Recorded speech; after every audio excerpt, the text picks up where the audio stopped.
Hey y'all, it's me. You already know. How y'all doing? Well, I'm glad. That's good. Y'all, we're gonna get into our reaction, okay? That's what we're gonna do. We're gonna go straight to our reaction. Our reaction is about take care of Maya trial, okay? Um, the attorney to wrap up Kowalski side in 220 million case against all children's hospital. So let me tell you what's going on, y'all.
Excuse me, man. I'm sorry.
Stop.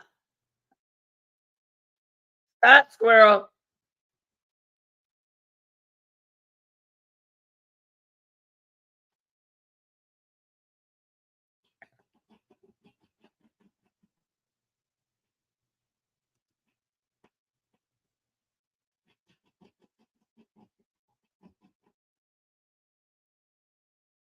Stop.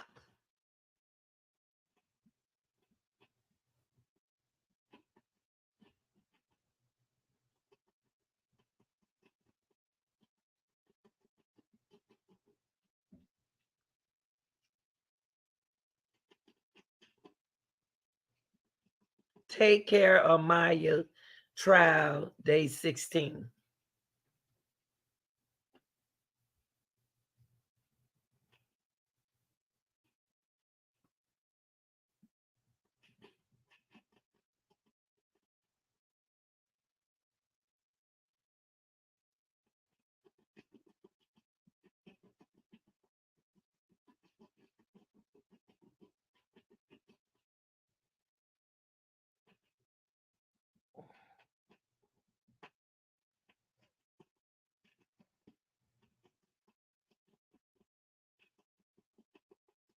Stop, squirrel.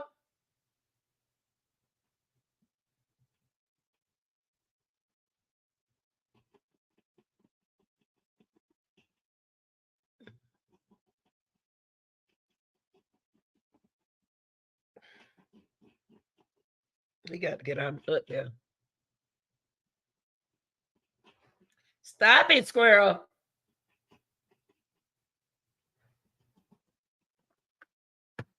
Oh, I can't feel this.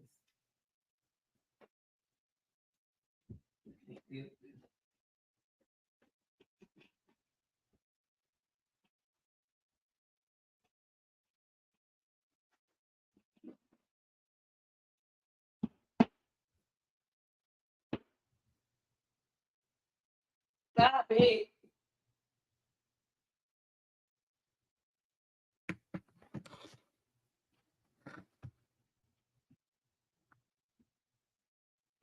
squirrel.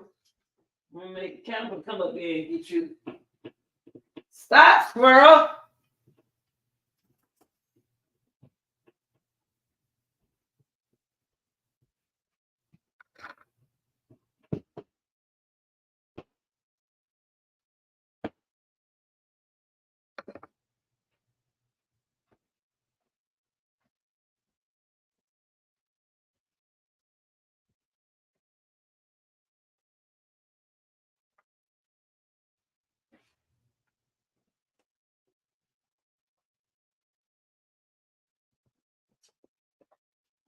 Squirrel better get out of my house. Okay, let's get to it.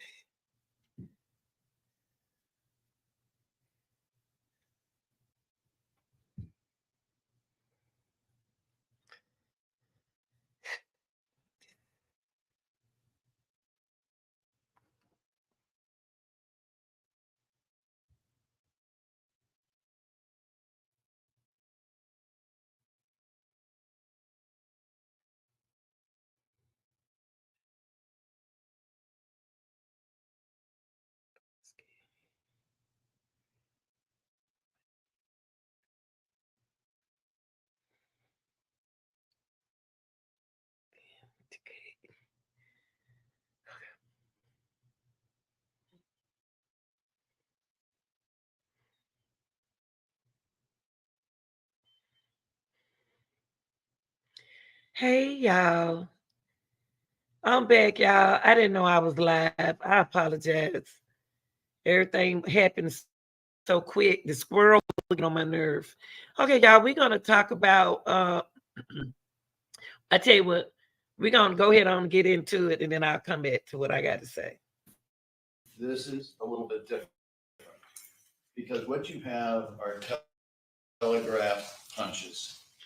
You have, and let's face it, evidence taken as a whole indicates that there was a desire and plan on the part of Kathy Beatty to separate Maya from Beata, and she so stated. There was a plan by the hospital to force Beata and Maya to change, and Jack, to change their story. I don't think there's any question that there's enough evidence. In fact, we believe it's overwhelming evidence that that was the plan. The next question is, well, what about to Beata? And the facts here are that every single thing that Jack heard, saw, perceived went to Beata.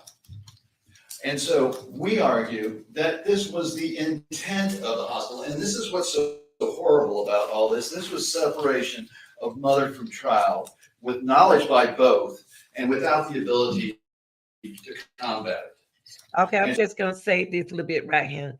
Jack Kowalski, on behalf of his children, Maya and Kyle, and the estate of his late wife, BEATA, filed the lawsuit against John Hopkins All Children Medical Center, which treated his children beginning in 2015. Kowalski said the hospital treatment and accusations of the child abuse against BEATA led her to take her own life in January 2021. Then it's the open statement. The case began in September 21st. Okay. And so what you have here is a plan that is told to the mother that we are going to take away your child and there's nothing you can do about it. There is nothing more outrageous in this society than, that. It is a fundamental, not only right, but it is a fundamental part of the human experience to raise your own child. And in this instance, we have people, and there is so much evidence in the record, it's overwhelming, that want to separate the two. And we're trying actively to separate the two. And that, the important thing, judges, that plan, that desire was communicated to Beata over an extended period of time. And but I think to be fair, we need to excise out any contention that because there was reasonable cause for the abuse hotline report, and it was the court that authorized the sheltering, that's not Johns Hopkins, and they're not liable for that. I understand the court's rule, and I have excised that, and you saw that with the testimony of Dr. Richards today. Rather, what we're arguing is outrageous, is that and it's not the period of time so much as the sequence of events ramping up the pressure on BEATA Kowalski, the directives from risk management going through BEATA, perpetrated by BEATA, communicated over, yes, a period of time, but not a period of time about false imprisonment, a period of time to raise the pressure on BEATA by hearing about this, this, and this. And if this doesn't get her, let's take away the Christmas. And this doesn't just the jacket a divorce. And if her mother. All of these things, the evidence in the record is were communicated to BEATA.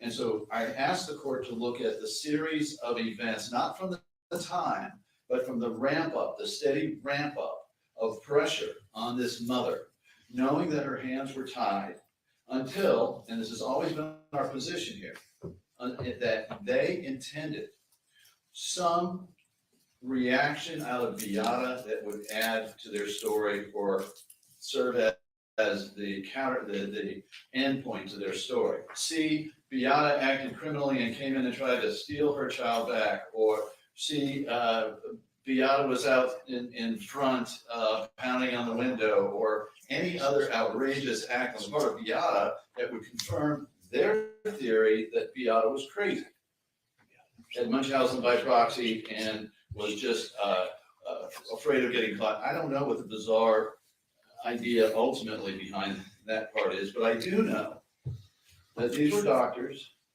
and this was a hospital, and they understood that if you continue to keep the pressure on a mother in this circumstance, that mother is ultimately going to break in some form or fashion. And in this instance, what I think is they were surprised, and then I thought, but they weren't, because afterwards they said they expected it and it had happened before.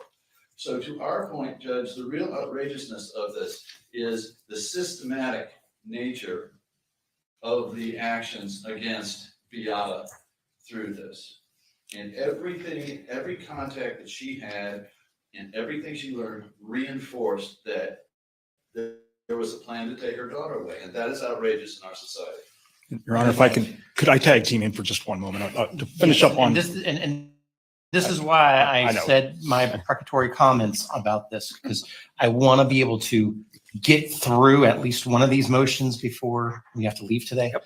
So I will let you say it, and then I'll go to Mr. Altenburn for a response, and then we're finished. Mr. Anderson's ramping up. The last ramp up, or maybe the last ramp up, is January 6th when they take the pictures of Maya, and that is relayed to BEATA Kowalski, and she commits suicide the next day. That's my understanding. That not, if I've misspoken on that, I'm sorry, but that's my understanding, is she learned of it. So. I think there's a question of whether there's any evidence of that issue in the record. Okay. Anything else before we go to Mr. Altenburn? Mr. Whitney? I'm going to just make one comment and I'll be done. I apologize. And I really probably need to enforce the one lawyer, one argument type of rule, but since I haven't, go ahead, and then I really do need to move on. The text messages reflect this plan. The comment in the text messages surrounding the EEG video and this targeting of BEATA Kowalski is, I wouldn't put anything past her mother. That's it. Mr. Altenburn. I think that would put anything past her mother was Sally Smith, if I recall. But first of all, the notion that we are in a conspiracy to target this, A, conspiracy is not in this lawsuit at this moment in time, but B, I mean, it is speculation upon speculation to do this. The notion that these doctors, in attempting to take care of this child, were trying to that they had some vendetta against the mother is simply not in this evidence, and it's really kind of an insult to the heart, to the hospital. This child came in with reports from the mother and the medical records from Lurie's and Tampa General Hospital indicating that they thought there was a psychological problem going on that was possibly Munchausen's by proxy. That's how this ends up on the front end of this. I think it's important to point out that these two diagnoses aren't all that far apart. We're talking about a situation where a nerve or a muscle or whatever is not in fact damaged, but instead the delivery of the signals from that nerve to the brain are processed improperly in the brain.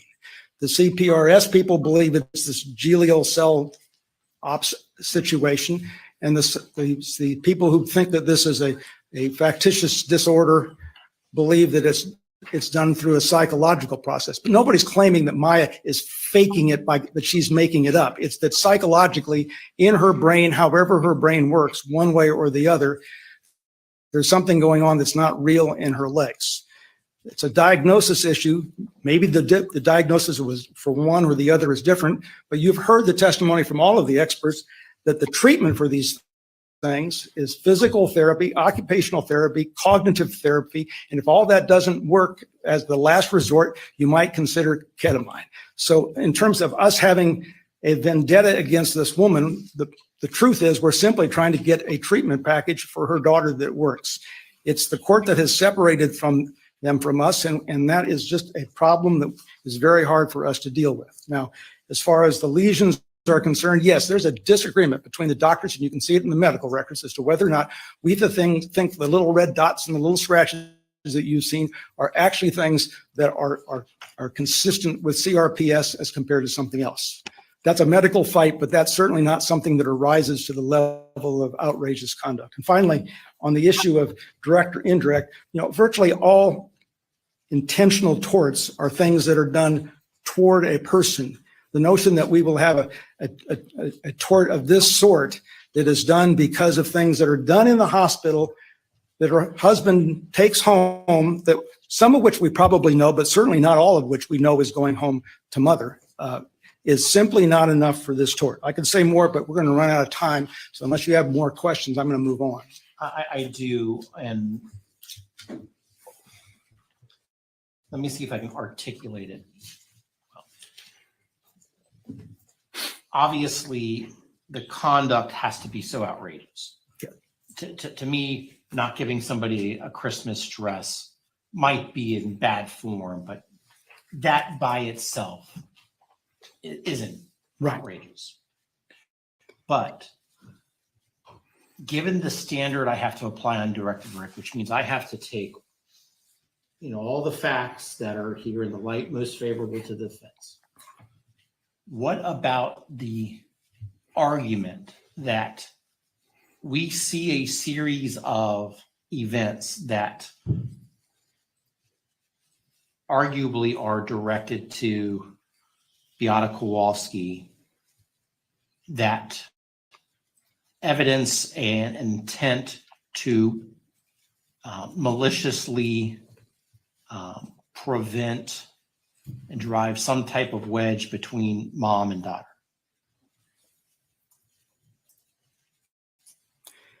And I guess what my question is, am I able to, or should I look at the series of events which singularly might not, like the Christmas dress, might not be itself, or is a series of events, any one of them by themselves is insufficient, but in combination is sufficient? And then I'll let Mr. Elegant comment on that. Or do I need some sort of one overwhelming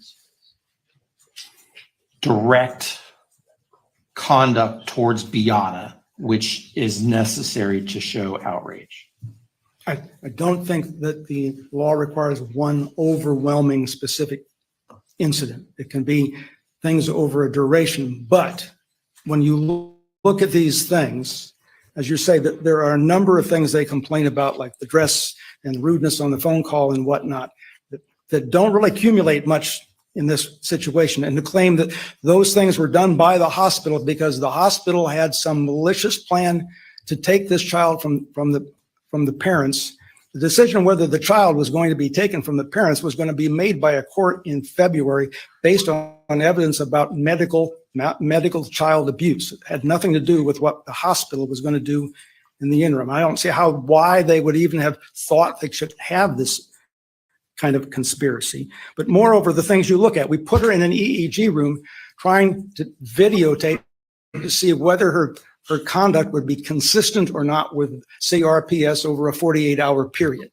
We took photographs because she's beginning to have scratches that look to us like scratches and not like something from a disease. She's going out of the hospital, and we don't want to find out what she looks like when she comes back as to whether she has more scratches coming back than when she went in. Those things may seem, I don't know, invasive in some fashion, but they're not irrational, and they're not designed as a method to be malicious to anyone in that process.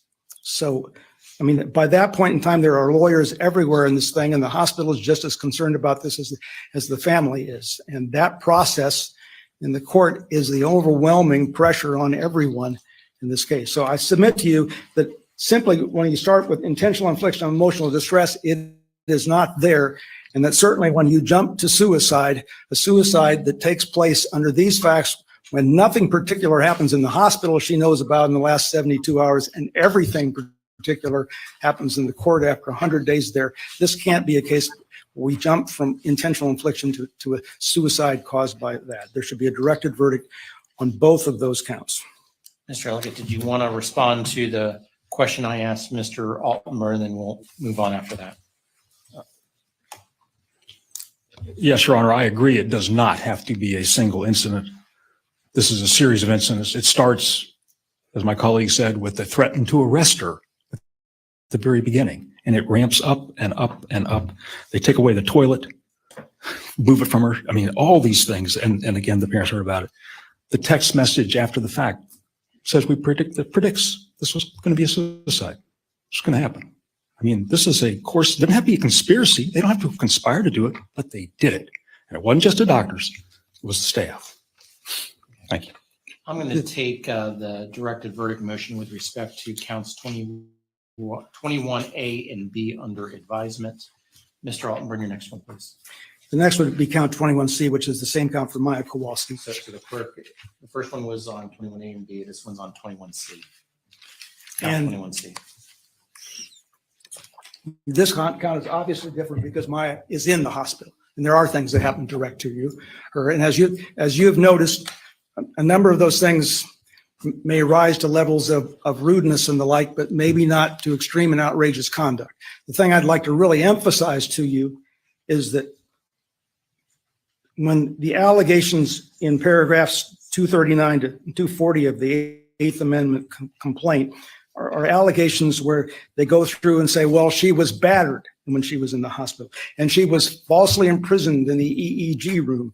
They go through a list of things that are already the intentional torts that they are alleging elsewhere. Torts that if they prove, are going to get emotional damages. They don't need another tort for this. It's an overlay of that. And so when you take out the things they have alleged in here to make this, and the things they claim they have proved here, the things that are left compared to the intentional torts that they have here are not sufficient, I don't believe, to state a claim for intentional infliction of emotional distress.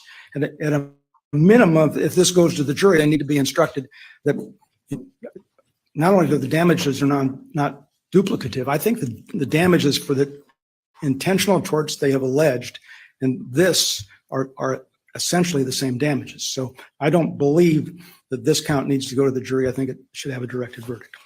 Assume for the sake of argument that the damages are duplicative. Is this something that the plaintiff would have to elect now, or would they be able to elect later? I haven't thought about that. I mean, that obviously on 21A and B, if those two went in, there has to be an election. And the law is on that particular count that it would be an election after the fact.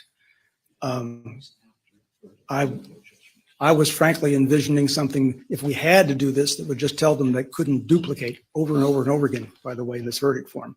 But I know of no law that equates those two in a fashion that would require an election as compared to non-duplication. Mr. Elliott. Are you asking, you're asking about that particular question or Well, in general? I think Mr. Altenburn was finished with his argument with respect to 21C. So your response, and then if you can throw in your comments as to my question. I would agree that there is no requirement that says you have to, you would get rid of count 21C because it duplicates damages. If there's a duplication, there are ways to deal with that. But there's lots more going on for 21C. You have to keep in the context that all these things are being done to a 10-year-old girl who's sick, like moving the toilet away from her so she can't get to it. The religious aspects of what we've heard about. So all these things, and they are being done directly to her. So, and she also sees what's going on, with her mother too, but sees or hears. So you have that as well.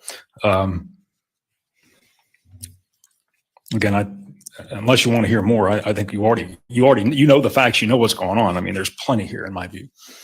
I'm going to deny the motion with respect to 21C, the light most favorable to the non-moving party here, the plaintiff. The court finds this to be a jury question. Okay. And then we can address the potential duplication issue in the jury instructions when we get there. All right. Next, I'm moving to count 6C, which is a negligent infliction of emotional distress count, both for Mr. Kowalski and a separate claim for his daughter, Maya Kowalski. They have similar issues, and although Maya's is somewhat more complicated. As I'm sure you know that under the traditional Champion versus Gray and Zell line of cases, you have to have in some fashion experienced a tort that was committed on a close family member, and that has to have caused you emotional distress, and the emotional distress then has to in turn cause a physical injury. The requirement in Brown is that it be one that's such psychological trauma must cause a demonstrable physical injury such as death, paralysis, muscular impairment, or similar objectively discernible physical impairment before a cause of action may exist. So I've cited to you before in Elliott versus Elliott, the first district found that headaches and diabetes and sleep apnea and stress and insomnia, anxiety, loss of appetite, and hair loss, bowel trouble aren't enough. And I know we've been having this argument Yep. over and over. And did I actually write on this issue? You denied a summary judgment based upon what was there as compared to what we have now. But did I make, in that denial of summary judgment, did I make comments about the Zell case and these other guys? I'm trying to remember. I don't remember. The one thing I want to tell you about Zell though is because it gets misquoted, I think maybe even in a comment to the standard jury instruction. In Zell, the woman experienced watching her father get blown up by a bomb. She gets severe stomach problems. Those problems get worse and worse. She ends up getting various treatment. She is diagnosed with fibromyalgia and with an orthodontal dysphagia, which is a problem in her esophagus. She gets a medical doctor that says all of this is caused by the stress. In his medical opinion, he says, additionally, in my opinion, within a reasonable degree of medical probability, she has suffered from insomnia and anxiety with a depressed mood. That gets picked up as, oh, that's enough for the cause of action. But that was the additional part that follows things that were enough for medical diagnoses of real physical injury. So the Zell gets taken out of context, and the language in Brown versus Cadillac has never been receded from by the Florida Supreme Court, nor has anyone criticized the language in Elliott versus Elliott. What we have here is he says when he first got on the stand that he had anger, loss of sleep, diarrhea, nausea, and trouble digesting food. That's not enough. He has tired and a little nausea was what he said the second time on the stand. And then he added that he had sometime a couple years afterwards about eczema that he apparently got treatment for. But the eczema, unlike in Zell, there's no medical doctor that says that there was treatment, there's no bills, and there's no medical opinion that eczema was somehow caused by this particular incident a couple of years earlier. We've heard in the testimony, I think eczema kind of runs in this family to begin with. So I don't think the eczema is enough. And then the last thing we heard was Dr. Brewerton, who evaluated the family for PTSD. And he said, and I was very careful listening to this, based on the events from October 2015 through January of 2016, he thought that Mr. Kowalski had PTSD. And he tried to make it an organic disease by saying that there's evidence that sometimes that there's a loss of brain tissue in the hippocampus section of the brain. Now, he didn't do any tests on this, on Mr. Kowalski to say there'd been brain damage here. And frankly, there's no medical bills and there's been no treatment whatsoever to this point in time for PTSD. So my position is that from viewing the things that he saw in the hospital concerning his daughter, there are the claim for negligent infliction. Not only is this not tied to that, but none of this is enough to reach the level where this goes to the jury as the physical injury that's required. And just, I did write on the Champion and Zell. It's the DIN 3133 docket identification number 3133, which is June 26, 2023 order. And basically I agreed with Justice Cantero's decision in Willis that was joined by Justices Well and Bell about the impact rule and its continued viability. So, Right. as I said, I remember writing You it. did right, but I wasn't going to tell you what you did right.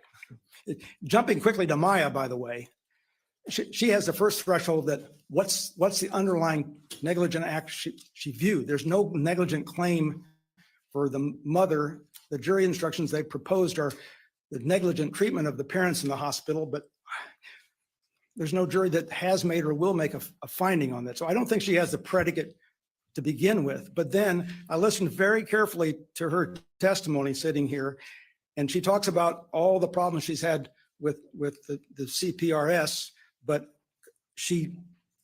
I didn't hear a single thing where she said she went to the doctor or had particular problems because she had witnessed something related to her parents. Not even the suicide of her mother is something that she claimed caused something here. There's just simply no evidence that she has had the kind of demonstrable physical injury that is required for this. So I don't think either one of these counts have been proven.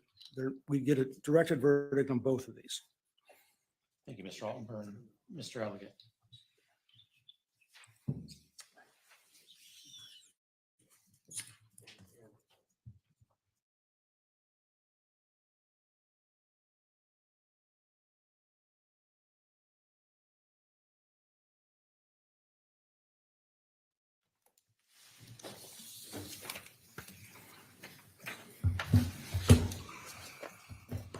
Your Honor, admittedly, I was not here, but I understand there's testimony from Mr. Kowalski that testifying to nausea, insomnia, diarrhea, headaches, vomiting, certainly those are physical manifestations. And I think there's case law that list out those specific ailments, and talking about probably is not enough. Some of them, I don't know about vomiting is a pretty well, it's a little different than headache. But let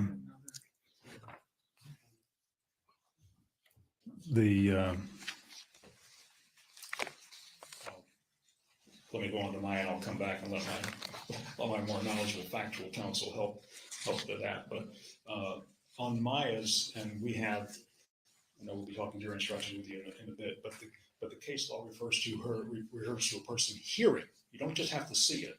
There's not, if you hear something going on that causes emotional distress that's being done to someone else, and you hear it and it causes you the emotional distress, that is sufficient. And she overhears her parents being threatened to be jailed during the first week. She overhears conversations with her mother, where she's being accused, and including being accused of things and so forth. So there's plenty going on there. It's not like you have to witness a physical thing happening.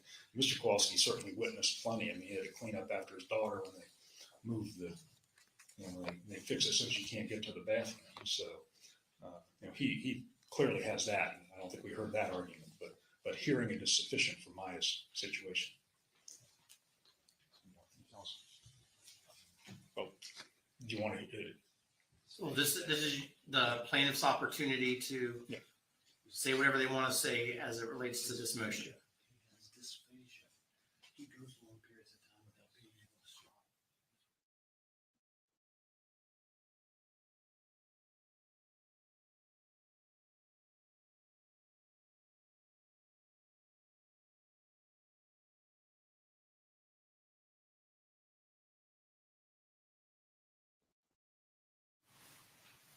For physical manifestations, I understand Maya's experts have testified that these things have had an impact on her, physical impact on her, not getting better or getting worse. And I understand Mr. Kowalski also has dysphagia that he's testified to, swallowing difficulty and so forth. So again, that's another, I would say, physical ailment that is beyond simply a headache. Mr. Anderson, go for it. You're a very patient judge. I thought that Dr. Brewerton went through in detail that the PTSD that they both suffered actually goes in and organically restructures the brain. That is a physical injury.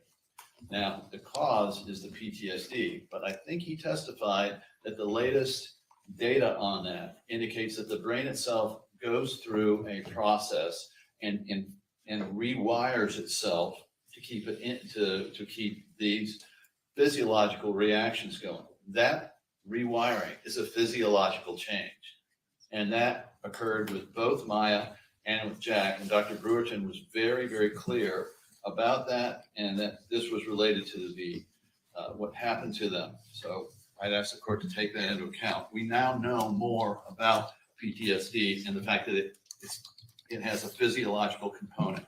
It hasn't been addressed by the case law yet, but that's the latest science. Anything else, Mr. Elliott? Not that I can think of right now, Your Honor.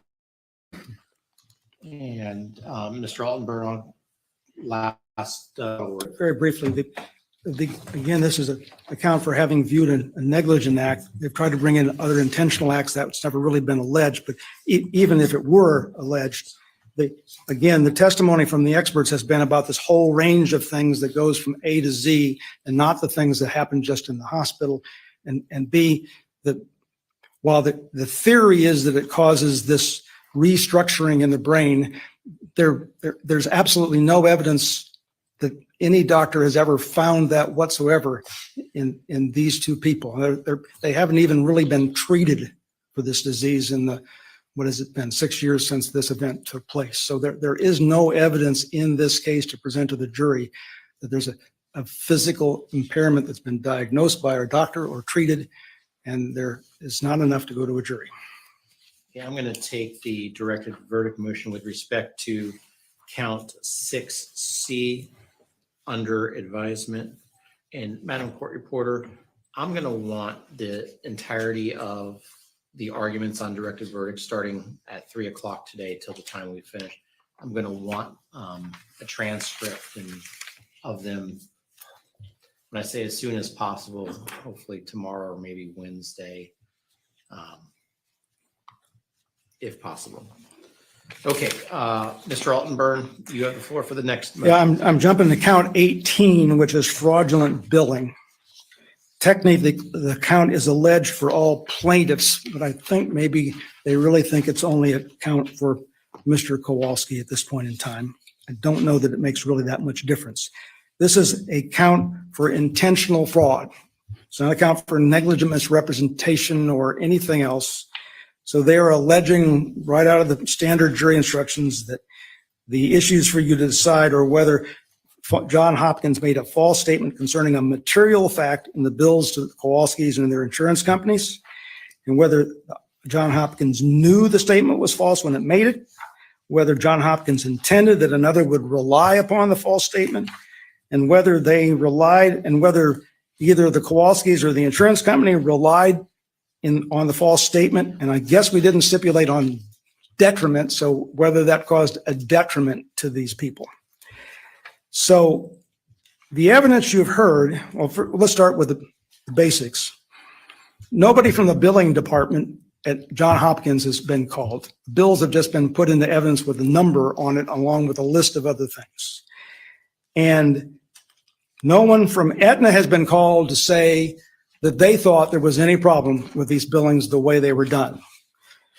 The only person who testified about them until this morning was Mr. Kowalski. And Mr. Kowalski went through a list of bills from Exhibit 2017, and he would show you, yes, indeed, that this bill was sent to the insurance company. And so, for example, 17,739 was sent to them with a 90,800 first offer, I guess, from the hospital. And the insurance company paid $50,853. And his theory is that, I guess, we didn't do work for CRPS for them in the hospital. Well, first of all, he doesn't know what was billed for that amount, and he doesn't know whether it's the $40,000 that was taken off that bill, for example. But secondly, it's undisputed that this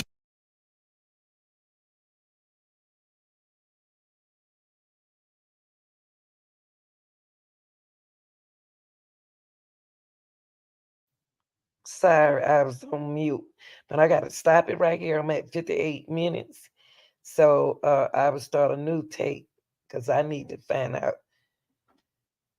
what they going to do about this money, okay, with Maya and her condition. All right, real deal. This is a good case now. Check it out and put your reaction over here, okay? I'm out.